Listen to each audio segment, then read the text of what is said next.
जो है स्टार्ट करने जा रहा हूँ valence shell electron pair repulsion theory. बहुत इम्पोर्टेंट है, इससे काफ़ी सवाल आते हैं और देखते हैं इसके बारे में। ये रहा the valence shell electron pair repulsion theory. इसको शॉर्टकट में बोलते हैं BSEPR, इसको भी बोलते हैं शॉर्टकट में थ्योरी कह सकते हैं। ठीक है, तो the valence shell electron pair repulsion theory, इससे साफ साफ जाहिर होता है कि ये भी चीज़ें क्या हैं। जब कोई भी आइटम जब अगर मॉलिक्यूल बना लेता है तो उसमें जो है उसके आउटर सेल होते हैं, आउटर सेल के ऑर्बिटल होते हैं, और ऑर्बिटल में जो इलेक्ट्रॉन्स रखे हों उनसे जो है अगर कोई बॉन्ड बन जाए तो बॉन्ड बनेगी, तो बॉन्ड के बीच बीच में रिपल्सन्स, या बॉन्ड नहीं बने हैं तो बॉन्ड नहीं बने हैं और बॉन्ड बने हैं तो उनके बीच में रिपल्सन्स। तो जब ये थ्योरी लॉन्च की गई तो ये बताया गया कि जो लुईस थे किसी भी मॉलिक्यूल के शेप को एक्सप्लेन नहीं कर सकते थे। तो कहेंगे Lewis concept is unable to explain the shape of the molecule, यानी मॉलिक्यूल का शेप जो है लुईस कॉन्सेप्ट से एक्सप्लेन नहीं कर सकते थे। तब क्या करेंगे, क्योंकि कॉन्सेप्ट का नाम ही है। ठीक है, तो ये देखा गया कि इस थ्योरी से किसी भी मॉलिक्यूल का शेप एक्सप्लेन कर सकते हैं, और वो बातें एनसीईआरटी में लिखी है। तो मेरे हाथ में एनसीईआरटी है और एक लाइन मैं इसको लिख के फिर आपको बताता हूँ। इस कॉन्सेप्ट में लिखा था कि दिस थ्योरी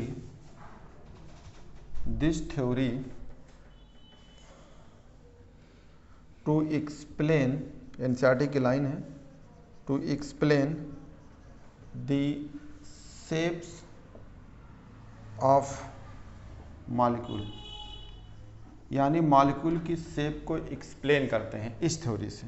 ठीक है, तो अगर इस थ्योरी से एक्सप्लेन कर सकते हैं तो फिर क्या होगा। तो एक साइंटिस्ट थे सेडविक एंड पाउल, इन्होंने सेडविक एंड पाउल इन 1940 इन्होंने इस थ्योरी को एक्सप्लेन किया था और कहा था कि ये जो इन्होंने एक्सप्लेन किया था कि this theory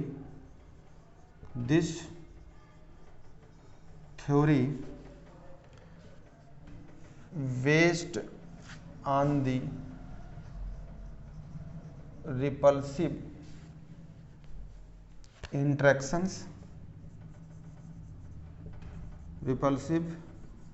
interactions of the electron pairs in valence shell of the atom। ये एनसीईआरटी का पॉइंट था, मैंने आपको नोट कर लिया। अब आपको एक्सप्लेन करता हूँ। सबसे पहले क्या है, आप जानते हैं कि the valence shell electron pairs repulsion का मतलब ही क्या है। जो वैलेंस शेल होगा उसके ऑर्बिटल में इलेक्ट्रॉन्स होंगे, वो इलेक्ट्रॉन किसी से मॉलिक्यूल बनाएंगे। मॉलिक्यूल का बनाएंगे या तो शेयरिंग करके बनाएंगे, या जो है शेयरिंग करेंगे तो बॉन्ड बनेगा, उस बॉन्ड का नाम कोवैलेंट बॉन्ड होगा। शेयरिंग नहीं करेंगे तो अनपेयर्ड इलेक्ट्रॉन रहेंगे। तो इसमें क्या हुआ कि लुईस जो है किसी मॉलिक्यूल की शेप को नहीं बता सकती है, तो ये बात मैंने आपको बताया कि नहीं बता सकती है। फिर इस थ्योरी से क्या एक्सप्लेन करेंगे, तो आपको पता हो गया कि इस थ्योरी से जो है हम पता कर सकते हैं क्या, शेप ऑफ द मॉलिक्यूल। तो ये ध्यान रखिएगा, valence shell electron pair repulsion से क्या पता करते हैं, ये हो गया। चैडविक एंड पाउल थे 1914 में, इन्होंने इस थ्योरी से एक्सप्लेन किया और कहा कि ये थ्योरी किसके लिए है, रिपल्सिव इंट्रैक्शंस। ये बात बड़ी ध्यान है, ये repulsive interactions of the electron pair. सही बात है। ये बात मैं आपको समझा रहा था कि अगर मान लीजिए किसी के यहाँ बॉन्ड बनना है या शादी होने वाली है, तो भाई पता करने लगते हैं, लोगों से पता करते हैं। तो मान लो 8 लोगों ने कहा कि नहीं बहुत सही है, अच्छे ख़ानदान का, ठीक ठाक है सब है, लेकिन अगर उसमें से 2 लोग जो है बता रहे नहीं है, बहुत अच्छा नहीं है, खेलता कूदता है, नालायक टाइप का घूमता रहता है, तो अब आप उसमें रिजल्टेंट देखते हैं। रिजल्टेंट क्या रहता है, 2 लोगों ने रिपल्शंस किया और 8 लोगों ने क्या किया, अट्रैक्शन किया। तो इसी को बोलते हैं रिपल्सिव और अट्रैक्शंस दोनों एक साथ होती है, लेकिन जो भारी होता है, डोमिनेंट होती है, उसी की इफेक्ट होती है। तो यही थ्योरी है कि कहीं रिपल्सन होगा और अट्रैक्शंस होगा, जो चीज़ भारी हो जाएगी उसी की चीज़ होती है। अगर रिपल्शंस भारी है तो बॉन्ड नहीं बनेगा, दूर दूर रहेंगे। अगर इंट्रैक्शंस मीन अट्रैक्शंस चीज़ें ज़्यादा होगी तो उससे बॉन्ड बनेगा और मॉलिक्यूल स्टेबल रहेगी। यही चीज़ें हैं इसके। बाद में जो है इसी थ्योरी को मॉडिफाइड किया ठीक है, 1-2 साइंटिस्ट थे, एनसीईआरटी में है, तो इसी को फिर दोबारा मॉडिफाइड kiए थे, रिफाइंड किए थे। ये साइंटिस्ट थे नाइफोल्म, NYHOLM एंड गिलिप्सी, GILLESPIE, ठीक है, गिलिस्पी। ये कब लॉन्च किया था, 1957 में। यानी ये दोबारा इसी चीज़ को इन्होंने मॉडिफाइड कर दिया था, और मॉडिफाइड करने के बाद एनसीईआरटी में 6 पॉइंट हैं। तो मैं 6 पॉइंट बताने जाता हूँ, और उस 6 पॉइंट को जो है आप ध्यान रखिएगा कि वो 6 पॉइंट क्या हैं। स्टूडेंट्स, ये एनसीईआरटी में जो है ये लाइन लिखी है कि the main postulate of VSEPR theory are as follows. यानी एक्चुअली में क्या है, जो बेस्पर थ्योरी है ना, उस थ्योरी में क्या क्या कंडीशंस या क्या क्या पॉइंट होते हैं उसके बारे में बता रहा हूँ। जैसे अगर आपको ये डिपेंड करना है, देखना है कि द शेप ऑफ ये molecule depend upon number of valence shell electron pair. सही बात है। किसी मॉलिक्यूल का शेप अगर देखना चाहते हो, पता करना चाहते हो, तो वो डिपेंड करता है कि वैलेंस शेल में जो इलेक्ट्रॉन हैं वो बॉन्डेड है कि बॉन्डेड नहीं है। जैसे आपने कहा है बोरान है, बोरान ने आपको BF3 बना दिया, तो आप क्या कहेंगे, बोरान के पास वैलेंस इलेक्ट्रॉन 3 है और तीनों क्या हैं, बॉन्ड बने हैं। और देखो बोरान के पास वैलेंस इलेक्ट्रॉन 3 है और ये तीनों जो है आपका बॉन्ड बना है, ये तीनों बॉन्ड बना है। तो इसका मॉलिक्यूल क्या है, क्या कहेंगे, वैलेंस इलेक्ट्रॉन। तो देखो shape of the molecule, boron का जो शेप बन के आएगा वो depend upon number of valence shell electron pair. यानी जो वैलेंस शेल में इलेक्ट्रॉन है उस पे डिपेंड करेगा, उसके इलेक्ट्रॉन पेयर्स पे, या उसी को अब अलग से बोला गया बॉन्ड बनाया हो या बॉन्ड ना बनाया हो। तो आपने कहा सबके सब बॉन्ड बनाए हैं, और अगर बॉन्ड बनाए हैं तो इसका शेप ऐसे हो जाएगा, जब इसको मिला के देखेंगे तो कहेंगे इसका शेप हो जाएगा ट्राइगोनल प्लेनर। तो पहला चीज़, जिस भी सेंट्रल आइटम को लेते हो, अगर वो मॉलिक्यूल बनाए हैं तो उस सेंट्रल आइटम का जो आउटर सेल में इलेक्ट्रॉन है वो डिपेंड करता है कि बॉन्डेड है या बॉन्डेड नहीं है। जैसे एक ये हो गया, मान लो आपका अमोनिया है, नाइट्रोजन में किसमें, नाइट्रोजन ने अमोनिया बनाया तो NH3 बनाया, तो आप क्या कहेंगे कि नाइट्रोजन में 5 इलेक्ट्रॉन होता है, 5 इलेक्ट्रॉन बैलेंस वाले हैं, उसमें से 5 इलेक्ट्रॉनों में से आप कहेंगे कि 3 लोगों ने बॉन्ड बनाया है और 1-2 लोगों ने बॉन्ड नहीं बनाया है। तो यानी इसमें नॉन बॉन्डेड भी इलेक्ट्रॉन है और जो है बॉन्डेड इलेक्ट्रॉन भी है। तो पहला पॉइंट ये हो गया कि जो आइटम सेंट्रल होगा, अगर वो किसी मॉलिक्यूल में कन्वर्ट हुआ है तो उस मॉलिक्यूल का जो शेप होगा वो डिपेंड करता है कि आउटर सेल में जो इलेक्ट्रॉन है कितने बॉन्ड हैं, कितना बॉन्डेड नहीं है। पहला पॉइंट आपका ये हो गया। दूसरा पॉइंट आपको ये देखना है, एनसीईआरटी की लाइन है, pair of electron in the valence shell repel one another since their electron cloud are negatively charge. ये मतलब क्या है, पेयर ऑफ इलेक्ट्रॉन्स, जो इलेक्ट्रॉन वैलेंस शेल में है वो दूसरे को, वैलेंस शेल में है रिपल वन अनदर, यानी एक दूसरे में क्या होगी, रिपल्सन होगी, since their electron cloud are negatively charge. यानी आप जानते हैं कि जो इलेक्ट्रॉन होता है वो इलेक्ट्रॉन को पे क्या क्या चार्ज होती है, नेगेटिव चार्ज होती है। तो जो वैलेंस शेल में इलेक्ट्रॉन होगा वो इलेक्ट्रॉन रिपल पैदा करेगा, यानी दूसरे को रिपल्सन्स पैदा करेगी, और उस इलेक्ट्रॉन पे जो चार्ज होगी उसका नाम होगा नेगेटिव चार्ज होती है। एकदम बात सही। आप भी जानते हैं कि इलेक्ट्रॉन पे जो चार्ज होता है वो नेगेटिव होता है। तो इसको एक्सप्लेनेशंस क्या, सिंपल तरीके से आप जानिए। इनके बीच में बॉन्ड बना, बोरान है, बोरान के बीच में बॉन्ड यानी BF3 बनाया, तो BF3 में जो बॉन्ड बनेगा ये आपके साथ बॉन्ड है, तो इसके बीच में रिपल्सन्स होगी। रिपल्सन्स 3 तरीके से होती है, अभी आपको पढ़ाएंगे, इसी थ्योरी है, इन्हीं का ही थ्योरी है कि लोन पेयर में ज़्यादा होगी, फिर लोन पेयर बॉन्ड पेयर में कम होगी, और अगर बॉन्ड बने हैं तो इसमें मिनिमम होगी।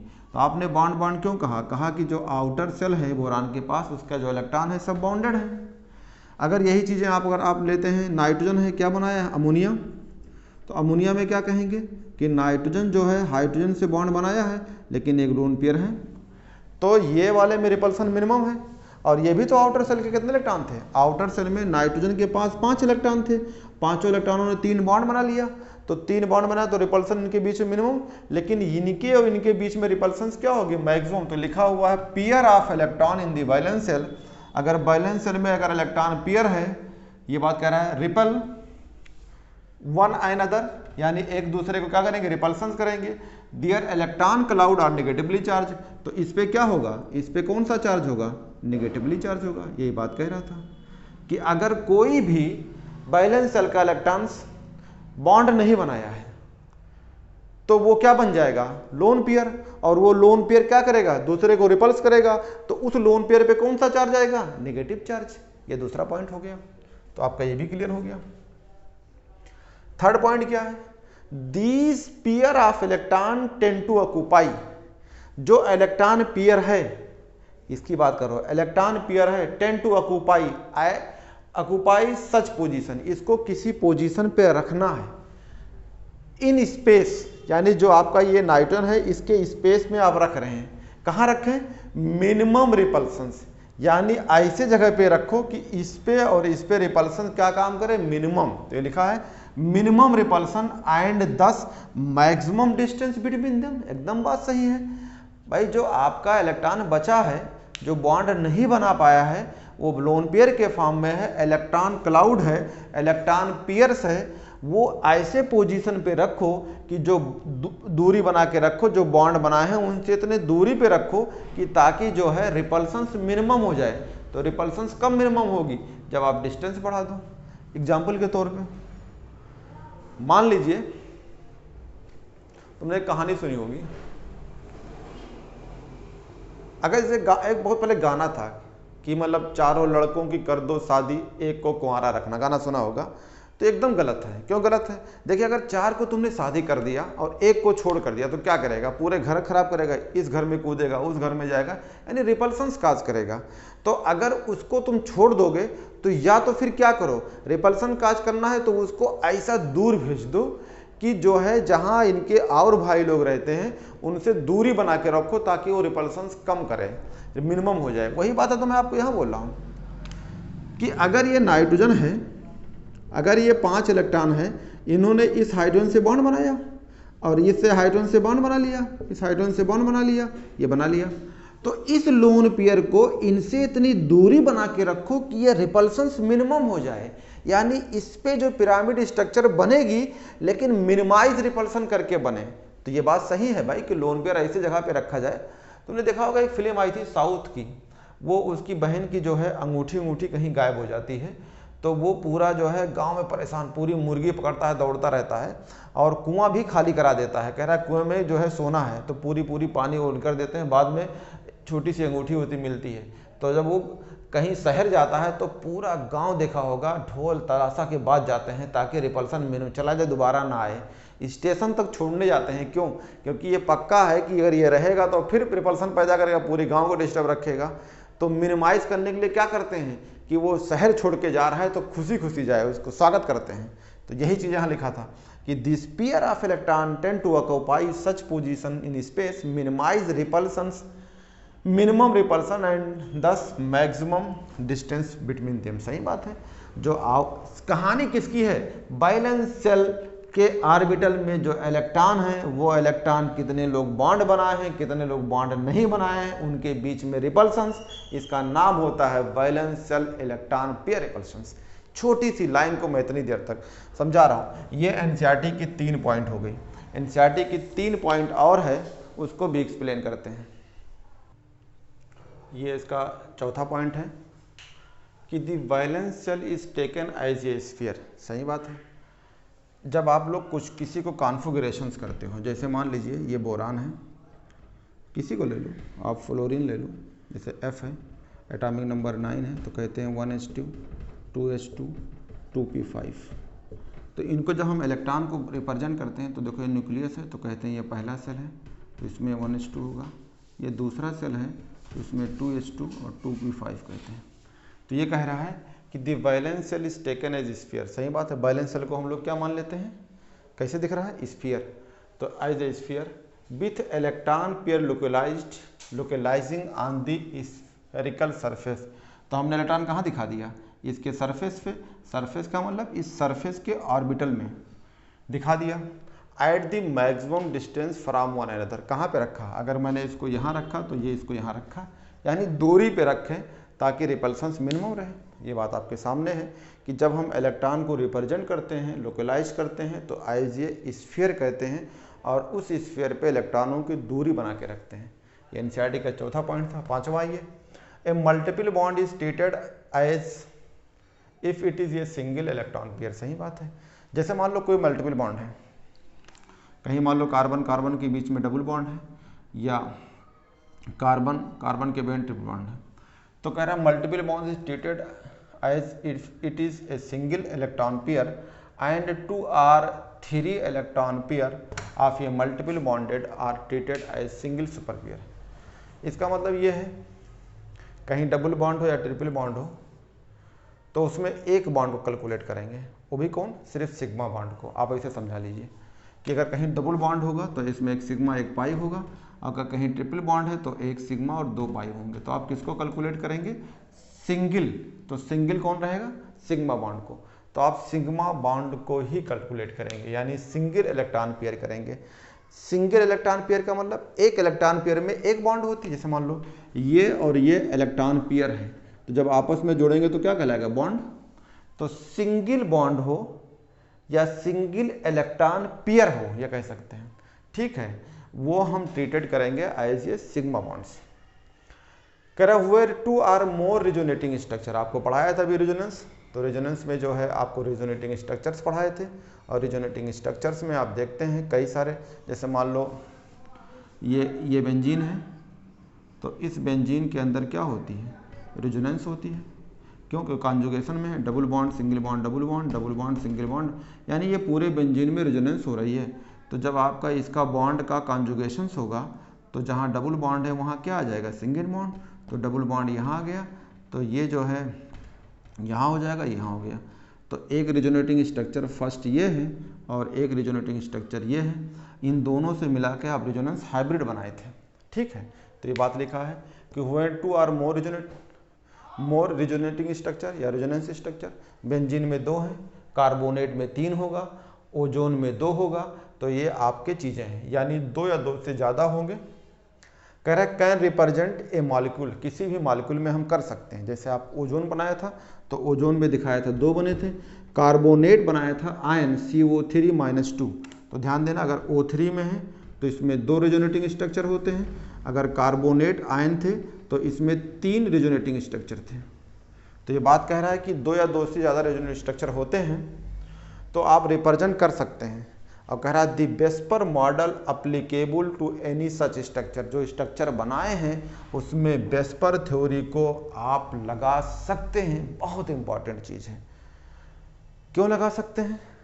क्योंकि बेस्पर कहती क्या है, अब बेस्पर थ्योरी ही क्या है। इतना चीज़ें मैंने आपको समझा दिया।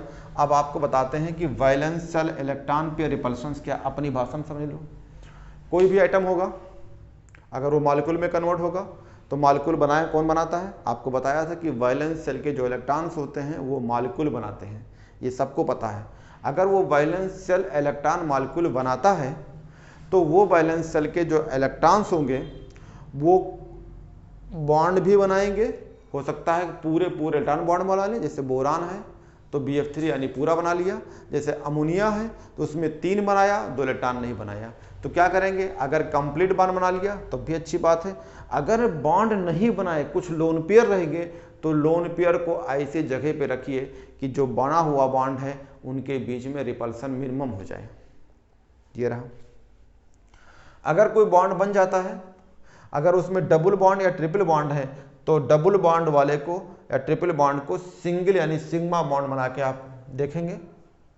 और अगर कोई इसमें आपका मॉलिक्यूल बना, मॉलिक्यूल बहुत बन सकते हैं, जैसे O2 है, N2 है, F2, ये सब भी मॉलिक्यूल है लेकिन इसमें रेजोनेंस नहीं है। लेकिन अगर आप कार्बोनेट बनाया ये भी मॉलिक्यूल है, बेंजीन बनाया ये भी मॉलिक्यूल है, ओजोन बनाया ये भी मॉलिक्यूल है। तो आप बहुत सारे आप स्ट्रक्चर बनाते हो लेकिन कुछ स्ट्रक्चर में रेजोनेंस आते हैं, तो आप ये कह सकते हैं कि जो रेजोनेटिंग स्ट्रक्चर बनेगी वो बेस्पर मॉडल को अप्लीकेबल होगी, क्योंकि उनमें भी अगर ये स्ट्रक्चर बनेगा तो इनमें भी रिपल्सन मिनिमम होगी, यानी पूरी कंडीशंस को बात फॉलो करेगी। ये भी बनेगी तो इसमें भी पूरी बेस्पर को फॉलो करेगी। एक बार फिर रिवीजन कराता हूँ कि वैलेंस शेल के जो इलेक्ट्रॉन होंगे वो आपको देखना है बॉन्ड बने हैं कि नहीं। दूसरे कंडीशंस में अगर आपके बॉन्ड बनाए हुए हैं और कुछ लोन पेयर है तो वो लोन पेयर आप ऐसे दूरी पे रखिए कि रिपल्सन मिनिमम हो। तीसरी पॉइंट में कि अगर जो है कोई इलेक्ट्रॉन बचा है या इलेक्ट्रॉन आप देख रहे हैं तो हम उसको स्फेरिकल मान के उसको रिप्रेजेंट करते हैं और दूरी बना के रखते हैं ताकि रिपल्सन मिनिमम रहे। अगर कोई मल्टीपल या बॉन्ड है यानी डबल या ट्रिपल बॉन्ड है तो उसे हम सिंगल बॉन्ड यानी सिग्मा बॉन्ड करके कैलकुलेट करेंगे। अगर उसमें कोई बेस्पर अगर उसमें कोई रेजोनेटिंग स्ट्रक्चर बन रही है मॉलिक्यूल में तो हम बेस्पर थ्योरी अप्लीकेबल करेंगे। एक पॉइंट था ये आपके 2016 में नीट में आया था और यही सवाल जेई मेंस में भी आया था। ये क्वेश्चन बहुत इम्पॉर्टेंट है और वो क्वेश्चन ये रहा आपका। तो ये जो है बेस्पर मॉडल बहुत इंपॉर्टेंट थी, मैंने आपको एनसीईआरटी का पॉइंट बताया। अब बेटा बच्चों आगे चलते हैं और देखते हैं कि क्वेश्चंस किस फॉर्म में आया था। तो एनसीईआरटी में अगर आपसे पूछा जाए तो एक पॉइंट लिखा था the repulsive interactions of the electron pair, ये रहा द रिपल्सिव, एनसीईआरटी आपका है, ये लाइन लिखा था और ये आप टिक कर लीजिए। ये आपके नीट में यही पॉइंट आया था, 2016 का था। 2 बार एग्जाम हुआ था, नीट फेज फर्स्ट और नीट फेज सेकंड, तो आप ये टिक कर लीजिए। द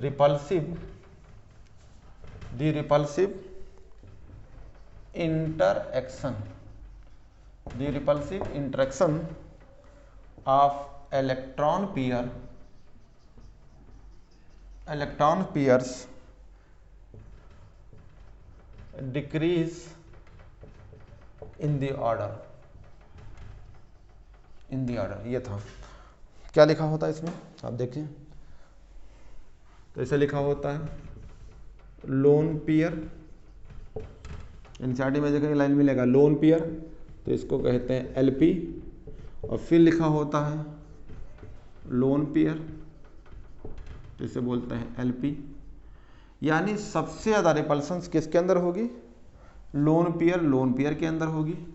फिर अगर आप दूसरा देखेंगे तो लोन पेयर और बॉन्ड पेयर के अंदर होगी, लोन पेयर, ठीक है, यानी एलपी, और किसके अंदर होगी, बॉन्ड पेयर। ध्यान देना ये पूरा लाइन क्या लिखा होता है ना, लोन पेयर ऑफ इलेक्ट्रॉन और बॉन्ड पेयर ऑफ इलेक्ट्रॉन। कोई बॉन्ड जोड़ा नहीं होता है, इलेक्ट्रॉन ने बॉन्ड बनाया, इलेक्ट्रॉन का जोड़ा है, तो इसका पूरा नाम क्या होता है, bond pair of electrons.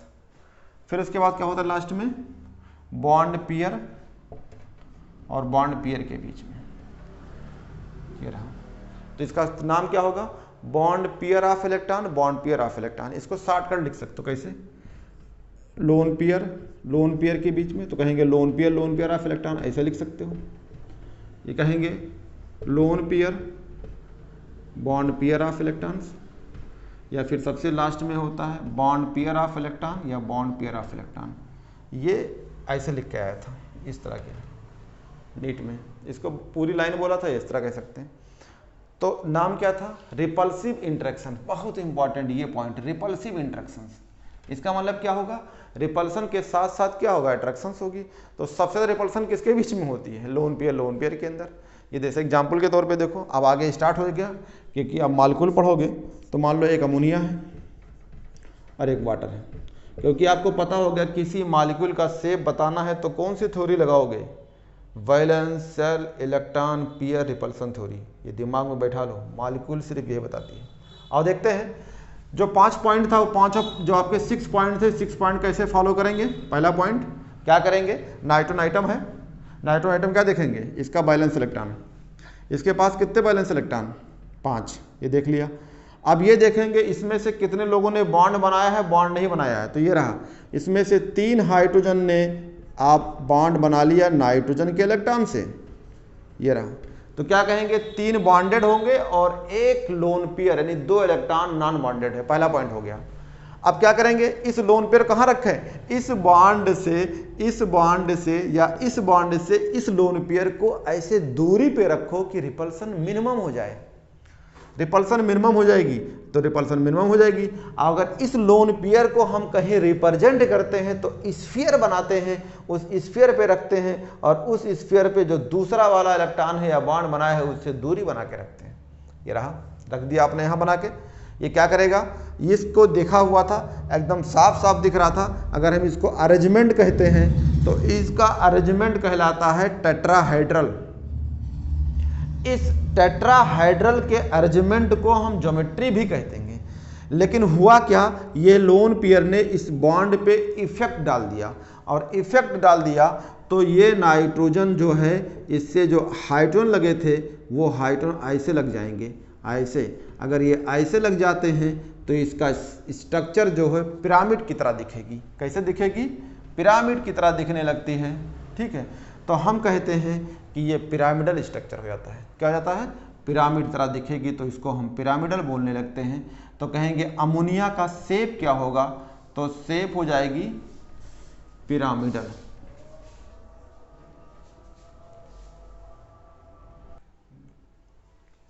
Students, actually क्या है ना, जैसे मुझे कभी भी कोई क्वेश्चन लगाना हो, जो टॉपिक से क्वेश्चन आती है उसका मेन चीज़ क्लियर होना चाहिए। जैसे हमने आपको कहा कि अमोनिया का जो है शेप जो होता है पिरामिडल होता है, तो क्या रीजन होगा? देखो, ये लोन पेयर ने क्या किया होगा? इस बॉन्ड पे रिपल्सन कैच किया होगा, तो यहाँ पे ये लगाना पड़ेगा। लोन पेयर नहीं है तो क्या बोलेंगे? लोन पेयर बॉन्ड पेयर है, तो कहेंगे लोन पेयर और बॉन्ड पेयर के रिपल्सन से इस अमोनिया का शेप क्या हो गया? इस अमोनिया का सब पिरामिडल हो गया। ये हो गया। जैसे आपसे कहा जाए कि आपका जो ये अमोनिया का हो गया, अब आपसे पूछा जाए वाटर का क्या होगा, तो देखो आपने क्या किया, ये है वाटर H2O। तो वाटर में क्या करेंगे? ये हो गया आपका ऑक्सीजन।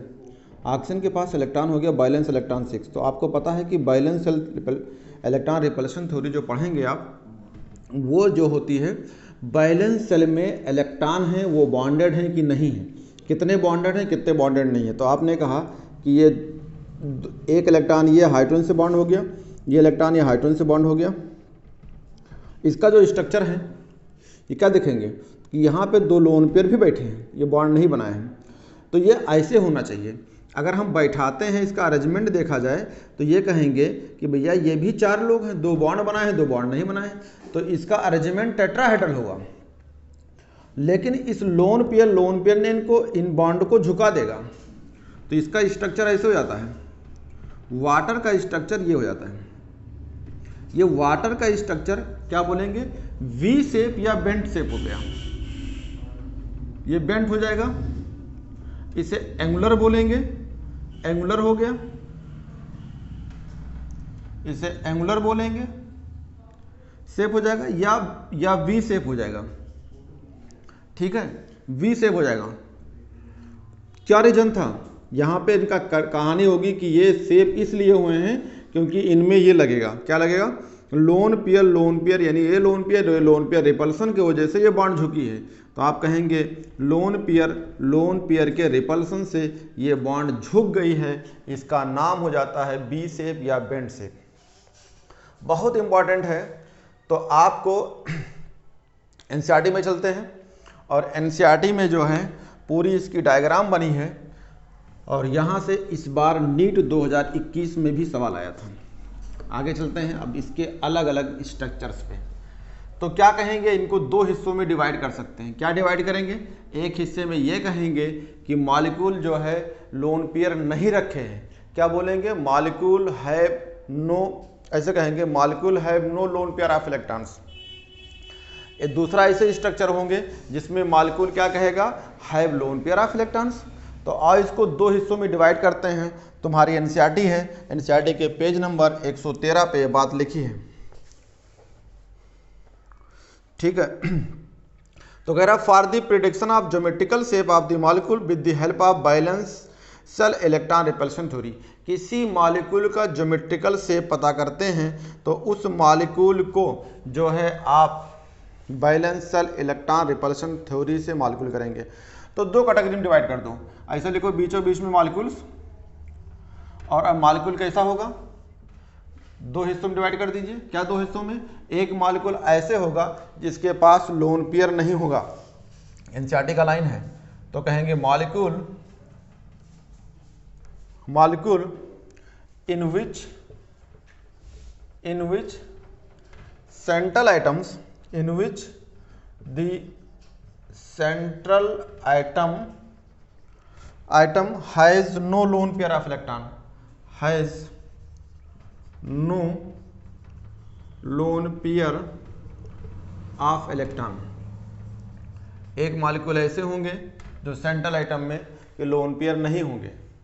दूसरा ऐसा होगा, एनसीईआरटी की लाइन है कि molecule in which central atom has one or more lone pair of electron. ये भी कह सकते हैं molecule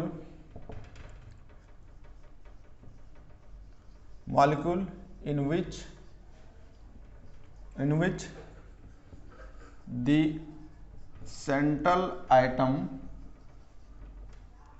has one or more lone pair of electron.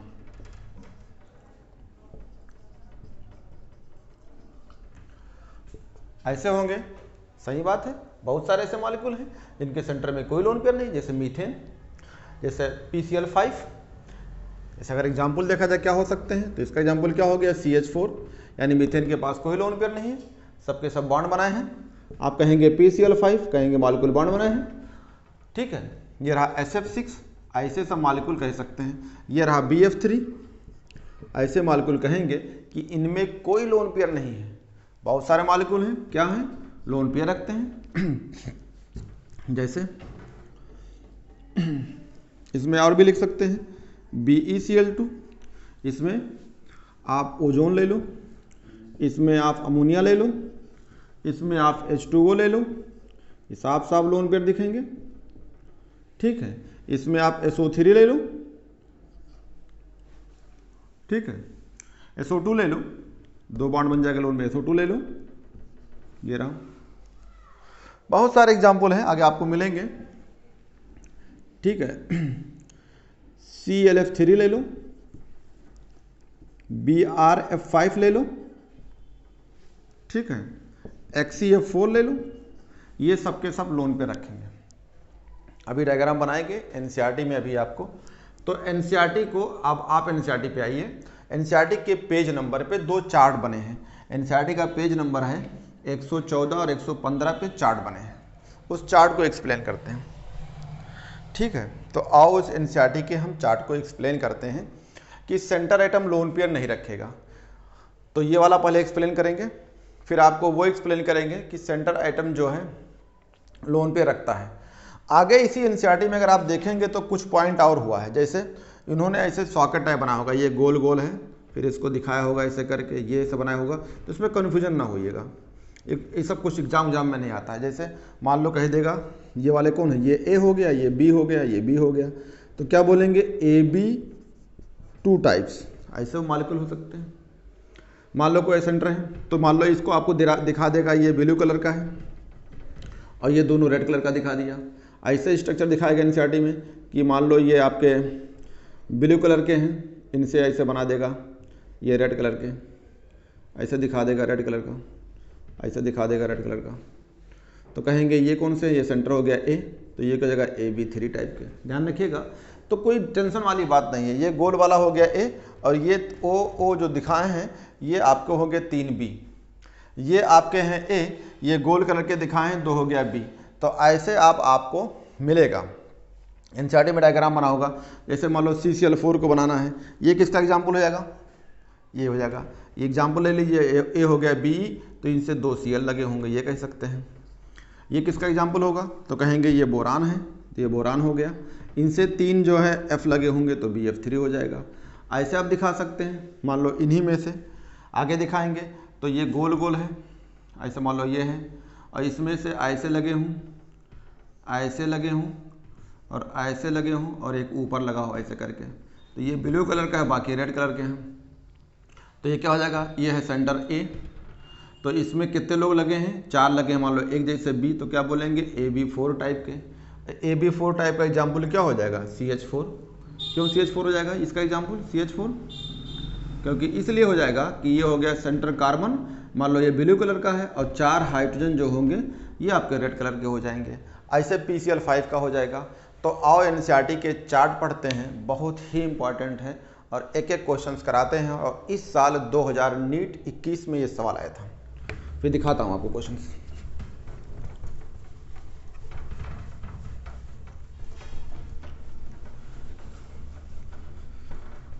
तो आप पढ़ने आ रहे हैं कि जिसमें सेंटर के पास कोई लोन पेयर नहीं है और वो मॉलिक्यूल बनाए हुए हैं, उसकी ज्योमेट्री और उसके शेप क्या होंगे, यानी ज्योमेट्रिकल शेप होंगे। एनसीईआरटी पेज नंबर 114 पे लिखा है geometry of the molecule in which centre atom has no lone pair of electron. ठीक है, आओ देखते हैं।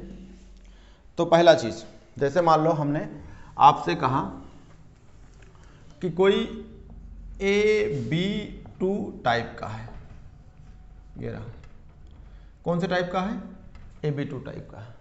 तो इसमें क्या होगा, ए होगा आपका सेंटर और इस सेंटर के पास होंगे वैलेंस इलेक्ट्रॉन कितने, 2, और आपका होगा B, ये होगा B और ये होगा B, और ये B जो है इस वैलेंस इलेक्ट्रॉन से शेयर करके बॉन्ड बना लिया होगा, यानी इसके पास कोई लोन पेयर नहीं दिख रहा है। ये आपको बन गया। तो अगर आप कहेंगे AB2 टाइप का एग्जाम्पल बताओ, तो इसमें एग्जाम्पल क्या हो जाएगा, एक एग्जाम्पल तो यही हो गया कि BeCl2 ले लो, एनसीईआरटी में लिखा होगा, और एक एग्जाम्पल हो जाएगा HgCl2 हो जाएगा। कैसे, Be के पास वैलेंस इलेक्ट्रॉन कितना, तो ये आपका A है, तो ये वैलेंस इलेक्ट्रॉन हो गया 2, बना लो भाई डायग्राम।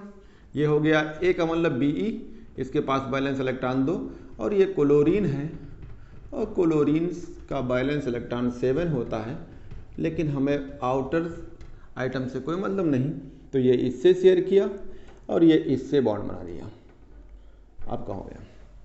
आप देख लीजिए इसमें इनके बीच में कितना होगी बॉन्ड एंगल, 180।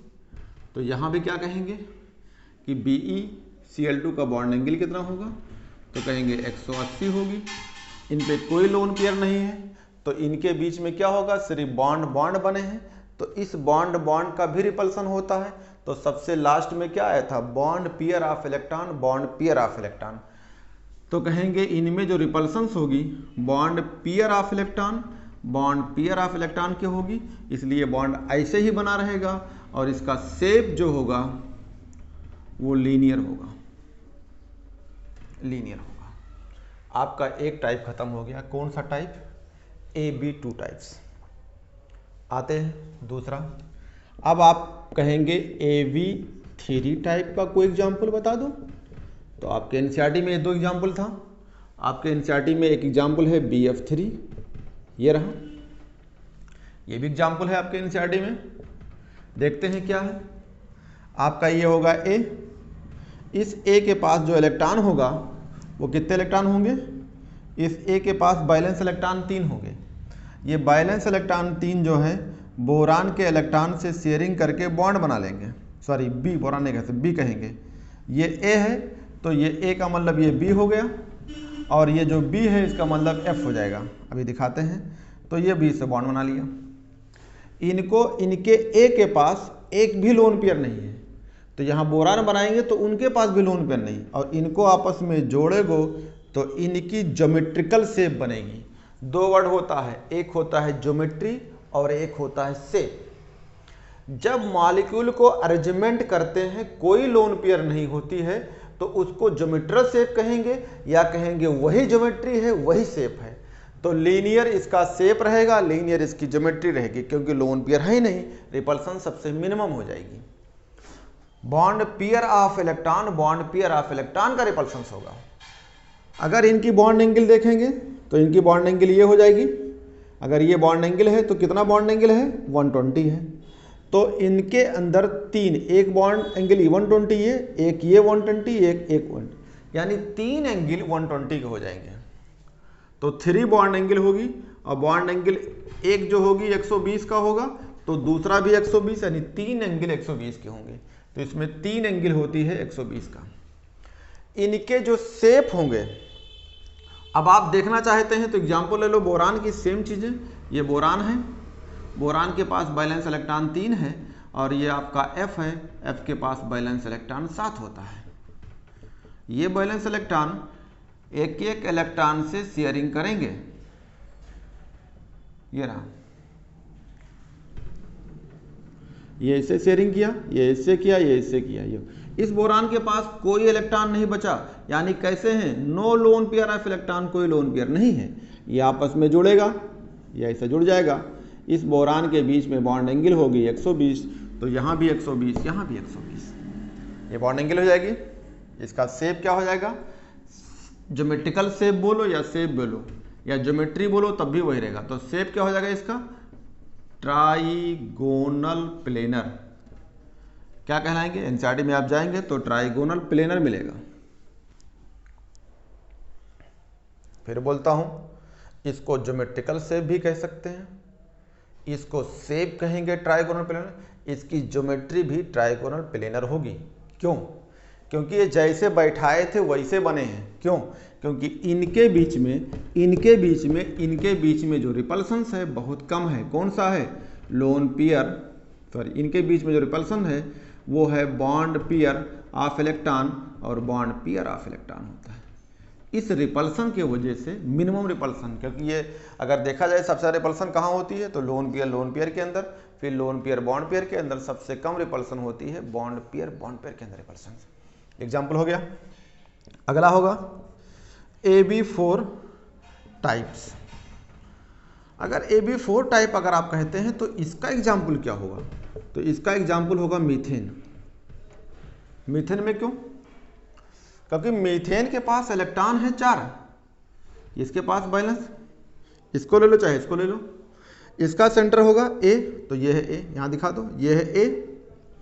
इससे 4 लोग लगे होंगे, एक B लगा है यहाँ पे, एक B लगा होगा यहाँ पे, एक B लगा होगा यहाँ पे, और एक B लगा होगा यहाँ पे।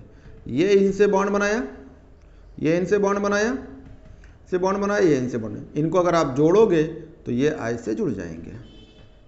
ये सेम चीज़ है, ये A है तो ये कार्बन है, ये B है तो इसका मतलब 4 हाइड्रोजन है। तो आप ये चीज़ यहाँ दिखा सकते हैं,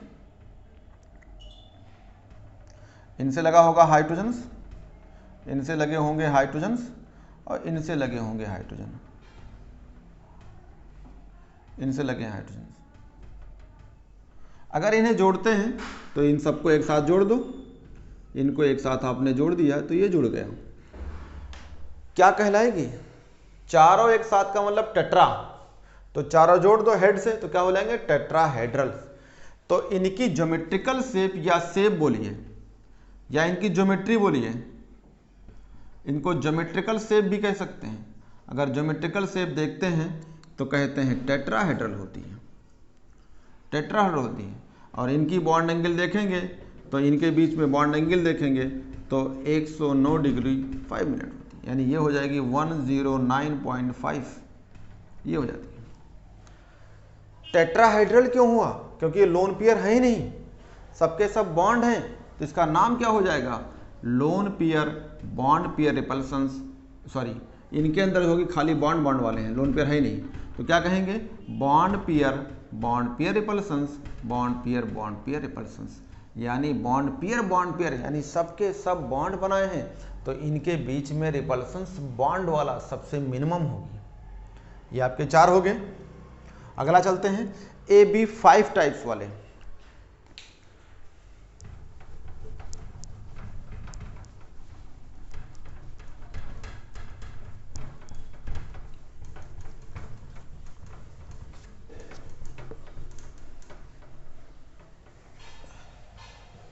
अगला है AB 5 टाइप। इसका एग्जाम्पल आप कह सकते हैं PCl 5। ये रहा PCl 5 को ले लेते हैं। ये मैंने आपको दिखाया था, क्वेश्चन भी इसको आया था, इसका पूरा स्ट्रक्चर बनाया हूं, आपको दिखाया था। ये है फास्फोरस। फास्फोरस के पास बैलेंस इलेक्ट्रॉन्स 5 होता है। ये आपके 5 इलेक्ट्रॉन होंगे। इसमें से क्लोरीन होगी तो ये Cl है, आपका ये Cl है, और ये Cl के पास जो इलेक्ट्रॉन होंगे वो 7 होंगे। ये इससे शेयरिंग कर लिया, ये क्लोरीन ने इससे शेयरिंग किया, और ये क्लोरीन जो है इससे शेयरिंग कर लिया, और ये क्लोरीन जो है इससे शेयरिंग कर लिया। ये जो इलेक्ट्रॉन से 7 इलेक्ट्रॉन होते हैं इन्हें शेयर कर लिया। ध्यान देखना, अगर ये सीधी लाइन पे दिखाते हैं, बताएंगे भी आपको, बता भी चुका हूं कि ये लाइन कहलाती है एक्सियल पोजीशंस। अगर इसको इस क्लोरीन से दिखाओगे, इलेक्ट्रॉन को शेयरिंग करोगे, और अगर इस क्लोरीन को इससे अगर इलेक्ट्रॉन की शेयरिंग करा देते हो तो इस शेयरिंग को कहलाती है ये और ये पोजीशन कहलाती है इक्वेटोरियल्स। ये वाली पोजीशंस आपकी, ये दोनों पोजीशन और ये पोजीशन क्या हैं, इक्वेटोरियल्स हैं। ये एक्सियल हो गया ये आपका, और ये तीनों इक्वेटोरियल पोजीशंस पे होते हैं, इक्वेटोरियल होते हैं। आपको इस चीज़ों को मैं दिखाता हूँ भैया। ये आपस में जुड़ा होगा। इस फास्फोरस के पास कोई लोन पेयर नहीं है, सब बॉन्ड बना लिया, तो ये वाला आके इससे जुड़ेगा, ये आके इससे जुड़ेगा, और ये इससे जुड़ेगा। ये आपके साफ साफ दिखते हैं बोरान की तरह। कैसे? ये है P है तो ये Cl, ठीक है, ये ऐसे दिखते हैं। ये आपका है P तो ये एक ये लग गया, ये एक ये लग गया, और ये लग गया, तो एकदम आपको जैसे दिखता है कि अभी आप BF3 बनाए थे वही है, यानी ये BF3 का तरह दिखता है। ठीक है, तो यहाँ पे देखेंगे एंगल चाहे इसके बीच चाहे इसके बीच चाहे इसके बीच, यहाँ सब के सब 120 होते हैं। तो पूछा जाता है इक्वेटोरियल एंगल कितना होगा, तो कहेंगे इक्वेटोरियल एंगल 3 होते हैं, कितना होता है 120 होता है। ये हो गया। और एक ये है ऊपर इससे बनेगा, ये इससे बनेगा, ऐसे बना है, और एक ऊपर में ये ऐसे बनेगा और ये ऐसे बनेगा।